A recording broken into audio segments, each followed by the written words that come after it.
وہ مشاورت کے ساتھ ہوگا، وہ وزیر اعظم ہاؤس کا گھیراؤ بھی ہو سکتا ہے، وہ شٹر ڈاؤن بھی ہو سکتا ہے، وہ کچھ دیکھیں سیاستدان ملک کو لوٹے جا رہے ہیں، بیوروکریٹ ملک کو لوٹے جا رہے ہیں، بچے ان کے باہر سامنے پڑھتے ہیں، 8-8 کروڑ کی گاڑیوں میں یہ پھرتے ہیں، فوجیں ان کی لگی ہوئی ہیں، روزانہ ان کی مراد جو ہیں وہ عروج پر ہیں، روزانہ تنخواہیں ان کی بڑھ رہی ہیں، تو یہ اس ملک پہ ظلم ہے یار، عوام مر جا رہا ہے، عوام میں اب سکت ہی نہیں رہی ہے، اگر یہ بجلی کے بل لوگ نہ جمع کرائیں خدا نہ خواستہ تو پھر ملک کیسے چلے گا؟ تو اپوزیشن کوئی سنی اتحاد کونسل پی ٹی آئی ساتھ دینا چاہ رہی تھی؟ تو یار دیکھیے ہم تاجر ہیں، ہم غیر سیاسی لوگ ہیں، ہم دیکھیں یار احتجاج جس نے کرنا ہے خود کرے، باہر نکلے کرے احتجاج، اپوزیشن تو کام ہی ہوئی ہے کہ ہر وقت احتجاج کرے، عوام کی آواز بنے،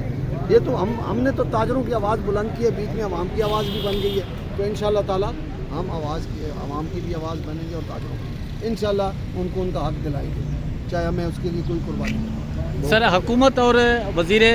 جو خزانہ ہے اس سے کیا ایکسپیکٹیشن ہے، اور اب جیسے اور بالکل مہنگائی ہے نہیں ہے تو کیا کہیں گے؟ وہ کون ہے؟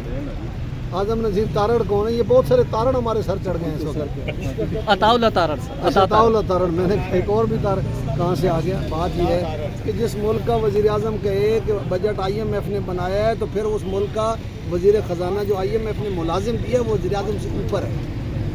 وزیر اعظم نیچے ہے